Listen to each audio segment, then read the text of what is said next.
Ok, continuamos con la carta número 20. La disrupción o el desajuste del ciclo del agua.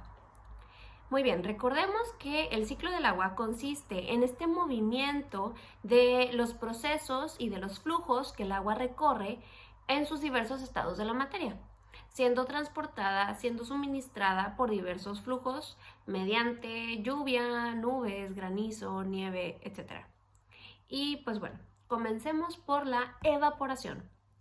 Esta consiste en la acumulación de agua en forma de gas que forman nubes que, de acuerdo a su espesor y a otras facultades que poseen las nubes y que poseen también las condiciones atmosféricas en donde se encuentren, recorren su desplazamiento y terminan haciendo que la propia acumulación de agua sobrepase y caiga en forma de lluvia, en forma de su estado líquido. Al caer, se forman y se alimentan los ríos, que igualmente son flujos de agua líquida y pequeños, que finalmente formalizan lagos, que finalmente formalizan océanos. Entonces se va haciendo este cuerpo de agua cada vez mayor y cada vez se desemboca en otro cuerpo mayor. Estos propios cuerpos de agua, en conjunto, de acuerdo a los cambios térmicos del aire y el agua también, regresan otra vez a la evaporación, a estas temperaturas que se acumulan, y es como parte de ahí este ciclo. Sin embargo, como hemos mencionado ya antes, estas temperaturas están aumentando drásticamente y ya hemos mencionado en diversas ocasiones y con diversas cartas cómo son las consecuencias de estos cambios y también muchas de las causas que efectúan este cambio del incremento de las temperaturas. Esto, correlacionadas consecuencias, es la intensificación de la evaporación y por ello es cómo se desequilibra este ciclo. Es muy fácil escoger solamente un vagón de todo este gran tren que se hace, todo este gran nudo, desequilibrarlo un poco y ya con esto repercute como un efecto dominó, se cuenta, a todas las otras estaciones, a todas las otras, que terminan siendo finalmente codependientes una de otra para su propia, suministro y su propia gestión. Entonces, claro que esta propia evaporación depende de cómo se va a reflejar ya una vez en el ecosistema, dependiendo de su ubicación geográfica. Por ejemplo, entre más evaporación puede existir más nubes, más condensación de las nubes.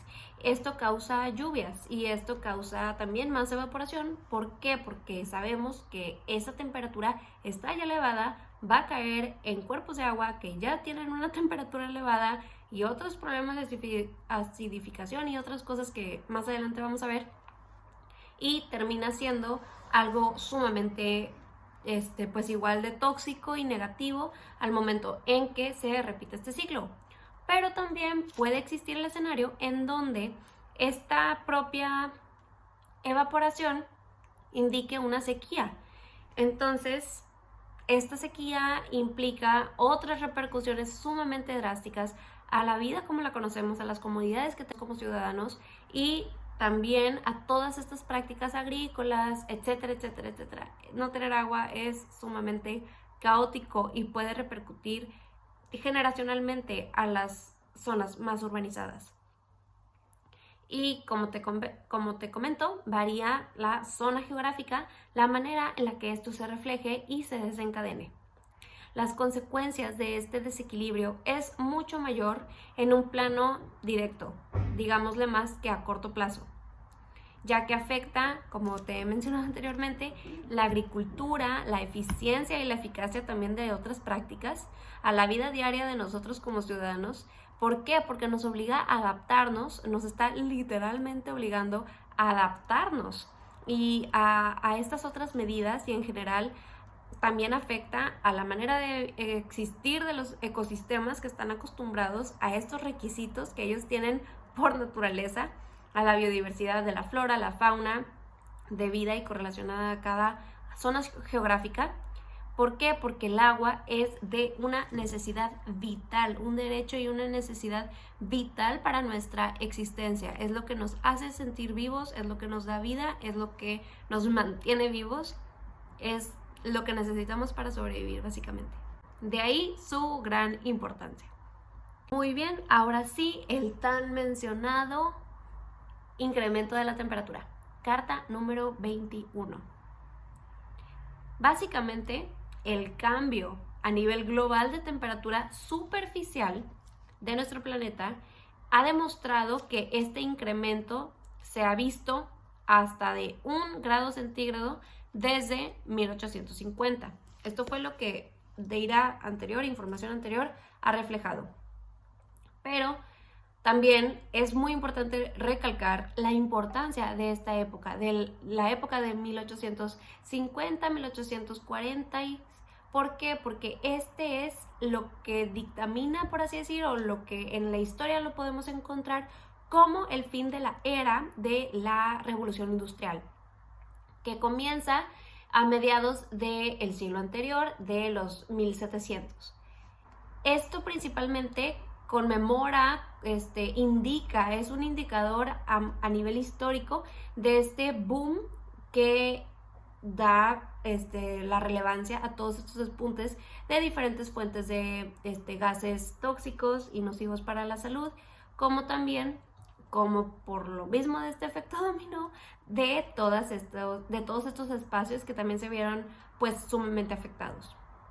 Sin embargo, en el último siglo hemos tenido despuntes de hasta 5 grados centígrados, lo cual, como hemos visto antes, desata terribles consecuencias. Y aunque no lo parezca, muchos recordemos que nuestro país es enorme y es muy vasto y es muy abundante y es muy variado y es muy diverso. Entonces, llegar a estos despuntes de 5 grados centígrados puede tal vez no sonar mucho, son los mismos dedos que tengo en una mano, pero cuando es algo que ni siquiera debería existir, que ni siquiera deberíamos de normalizar, es una alarma mundial de cómo nuestro planeta ya no nos está soportando, ya está sobrepasándose por 5 grados, nos está sobrepasando como planeta, como mundo, como sus pulmones, que son los oxígenos, que es de oxígeno, que son los árboles, que son los mares. Ya como entidad, la pobre madre tierra no puede absorber tanto caos que le estamos causando. Muy bien, ahora carta número 22. Incremento del nivel del mar. De 1900 al 2016, el nivel del mar se ha reportado que incrementó 20 centímetros. Pero, haciendo las mates, estamos hablando de que en 116 años se incrementaron 20 centímetros del nivel del mar a nivel global. ¿Ok? Siempre estamos hablando, ¿por qué? Porque nos afecta a todos por igual. Esto ya es a nivel global. Recordemos eso cuando actualmente se pronostica que del 2016 al 2080 se incrementarían hasta 50 centímetros, siendo que en 64 años, que es esa diferencia entre el 2080 y el 2016, se incrementarían 50 centímetros. Y anteriormente, con 116 años que habíamos mencionado del siglo anterior, únicamente se incrementaron 20. Entonces, es ahí a esto que me refiero de que estamos viendo estadísticas que jamás antes habían sido consideradas, que jamás antes se vieron mínimo predispuestas y disponibles para nosotros, y son desmesuradas, son alarmantes y tienen consecuencias directas y colaterales tanto a la biodiversidad marítima y por ende a la terrestre y por ende a todo esto que espero puedas ver cómo se va haciendo un nudo cada vez más enredado y cada vez más caótico. Anteriormente hemos hablado de estas causas que derivan este grave efecto. El derretimiento de los glaciares en la carta 16, el derretimiento de las capas de hielo y en general el deshielo de los hemisferios. Pero por cuestiones de evolución prácticamente, la mayoría de la población mundial se asentó y digamos que por ende en estas zonas habitamos mayormente zonas de costas, haciendo que estas zonas sean las primeras en ser expuestas y estén, por lo mismo que están directamente conectadas con el mar, más vulnerables e igualmente más peligrosas para nosotros para vivir ahí. a corto y largo plazo. Por ejemplo, el incremento de 1 metro del nivel del mar podría ser catastrófico, podría significar tal vez el hundimiento de ciudades, de bellísimas ciudades como Alejandría en Egipto, como Venecia en Italia, como Brujas en Bélgica, obligando así a millones de personas a acudir a complejo tema tan debatido y este tema que viene siendo el de la migración, que es un tema sumamente delicado para comentar en cuanto a rubros de política, en cuanto a rubros sociales, económica y gubernamentalmente hablando. Y muy bien, pues haciendo un pequeño recap de lo que hemos visto y de lo que hemos hablado con estas cartas en conglomeración, por así decir, podemos hacer de los conceptos del derretimiento de las capas de hielo, el derretimiento de los glaciares y el incremento de la temperatura a nivel marítimo, a nivel globalmente de los océanos, decir que todos estos factores tienen un efecto directamente relacionado a la sumersión marina y colateralmente al efecto invernadero adicional, puesto que, como ya hemos visto anteriormente, el mar absorbe el calor expulsado por el sol sin protección alguna y toda esta energía se calienta y esto acidifica el mar, ocasionando su expansión, incrementando el nivel del mar, desatando todas las atroces consecuencias que anteriormente mencionamos y que igualmente en siguientes cartas mencionaremos.